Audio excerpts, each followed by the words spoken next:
সারা দেশের মধ্যে বিভিন্ন প্যারামিটারে উল্লেখযোগ্য স্থানে রয়েছে ত্রিপুরা, বললেন ত্রিপুরার মুখ্যমন্ত্রী ডক্টর মানিক সাহা।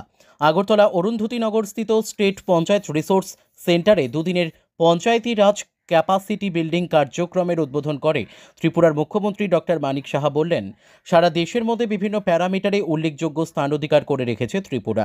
পঞ্চায়েত অ্যাডভান্সমেন্ট ইন্ডেক্সে পঞ্চায়েতি রাজ মন্ত্রকের ঘোষণায় ত্রিপুরার মোট 42টি পঞ্চায়েত গ্রেড এ পেয়েছে। তবে খুশির বিষয় যে ত্রিপুরার কোনো পঞ্চায়েত গ্রেড ডি পায়নি। আর ত্রিস্তরীয় পঞ্চায়েত ব্যবস্থা শক্তিশালী হলে দেশ ও রাজ্য শক্তিশালী হবে। তাই স্বচ্ছতার সঙ্গে কাজ করতে হবে পঞ্চায়েত প্রতিনিধিদের। ত্রিস্তরীয় পঞ্চায়েত আমাদের অন্যতম ভিত্তি। এর মাধ্যমেই কেন্দ্র ও রাজ্য সরকারের বিভিন্ন প্রকল্প বাস্তবায়ন করা হয়।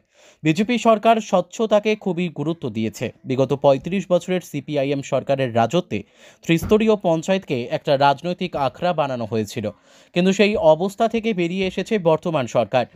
বিজেপি সরকার সাধারণ মানুষের জন্য নির্বাচিত হয়েছে এবং সরকারকে অবশ্যই জনগণের জন্য পঞ্চায়েতের মাধ্যমে বিভিন্ন প্রকল্প বাস্তবায়নের কাজ করতে হবে। ত্রিপুরায় প্রায় ৬০ থেকে ৭০% মানুষ গ্রামীণ অঞ্চলে বাস করেন। ভারতবর্ষের প্রধানমন্ত্রী নরেন্দ্র মোদী দায়িত্ব গ্রহণের পর বিজেপি সরকার পানীয় জল, শিক্ষা, স্বাস্থ্য এবং অন্যান্য ক্ষেত্রে গ্রামীণ উন্নয়নের জন্য কাজ করছে। কারণ গ্রামীণ এলাকার উন্নয়ন না হলে দেশ বা রাজ্য উন্নত হবে না। গ্রামীণ এলাকার উন্নয়ন হলেই রাজ্য বা শহরের ওপর চাপ অনেক কমবে। তাই ত্রিস্তরীয় পঞ্চায়েতের ওপর অনেক গুরুদায়িত্ব রয়েছে। ত্রিস্তরীয় পঞ্চায়েতি রাজ ব্যবস্থায় বেশ ভালো কাজ করছে ত্রিপুরা। এক্ষেত্রে 7টি জাতীয় পুরস্কার পেয়েছে ত্রিপুরা। দেশের এতগুলি জেলার মধ্যে ত্রিপুরার গোমতী জেলা সর্বশ্রেষ্ঠ জেলার মর্যাদা পেয়েছে। ত্রিপুরা থেকে বিক্রম কর্মকারের report, crime press, Bengal news. ত্রিস্তরীয় পঞ্চায়েত হচ্ছে আমাদের বেস যদি শক্তিশালী হয় তাহলে উপরের দিকে কিন্তু আমার দালানও শক্তিশালী হবে, অনেক উপর দিকে আমরা যেতে পারবো। কাজে এই জায়গায় ত্রিস্তরীয় পঞ্চায়েতের অর্থই হচ্ছে যে নিচের থেকে উপরে যাওয়া।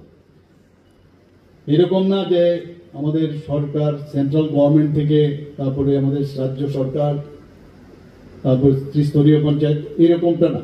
এখানে ডিসেন্ট্রালাইজেশন অফ পাওয়ার যেটা হচ্ছে, যে আমাদের ত্রিস্তরীয় পঞ্চায়েত যদি শক্তিশালী হয় তবেই আগামী দিন আমাদের সেন্ট্রাল, অর্থাৎ আমাদের দেশেরও কিন্তু শক্তিশালী হবে।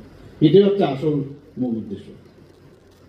গ্রাম পঞ্চায়েত, আমাদের পঞ্চায়েত সমিতি, জেলা পরিষদ, তাদেরকেও নির্দিষ্ট গাইডলাইন দেওয়া আছে। আমাদের এতগুলো আমাদের সরকারের সেন্ট্রাল গভর্নমেন্টের প্রকল্প হয়, রাজ্য সরকারের প্রকল্প হয়, কিন্তু আলটিমেটলি যদি এই প্রকল্পগুলির বাস্তবায়ন ওই জায়গায় না হয় তাহলে কিন্তু আমাদের রাজ্য বা আমাদের দেশ কোনো অবস্থায় শক্তিশালী হবে না।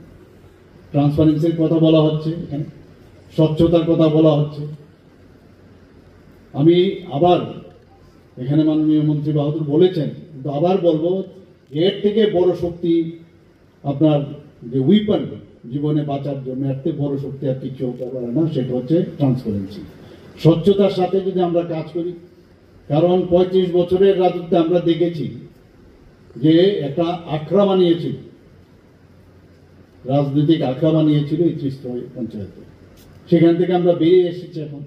এখনো অনেক মানসিকতা অনেক অনেক ব্যক্তির থাকে, আমি বলছি না যে সবার, কয়েকজন ব্যক্তির মধ্যে আমরা মাঝে মাঝে পত্রপত্রিকায় দেখি, মাঝে মাঝে রিপোর্টও আসে। তো আমি বলবো যে এই পঞ্চায়েতকে আমরা যদি আগামী দিন শক্তিশালী করতে পারি, কারণ আমরা সাধারণ মানুষের জন্য আমরা নির্বাচিত হয়েছি, আমাদের দায়বদ্ধতা খুব প্রয়োজন।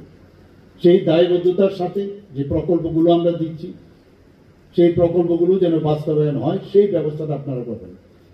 কথাই বলুন, পার ক্যাপিটা ইনকামই বলুন, যাই বলুন, সব কিন্তু ডিপেন্ড করছে গ্রামের যদি অর্থনৈতিক সামাজিক উন্নয়ন হয় তবেই সেটা সম্ভব হবে, এবং সেই দিশায় কিন্তু আমরা কাজ করছি। আমরা চাই যে দেশের যে অর্থনীতি, দেশের যে খাদ্য উৎপাদন এবং সাংস্কৃতিক যে আমাদের পরম্পরা, সেই ঐতিহ্য আমাদের গ্রামগুলোতে যেন সেটা বজায় রাখে, এবং সেখানে কিন্তু গ্রামের যে উন্নয়ন, সেই গ্রামের ত্রিস্তরীয় পঞ্চায়েতে শুধু খালি আমি বেনিফিশিয়ারি সিলেকশন করলাম আর তাদেরকে আমরা বেনিফিশিয়ারির যে স্কিমগুলো সেগুলো প্রদান করলাম তা নয়, সার্বিকভাবে উন্নয়নের লক্ষ্য কিন্তু আমাদের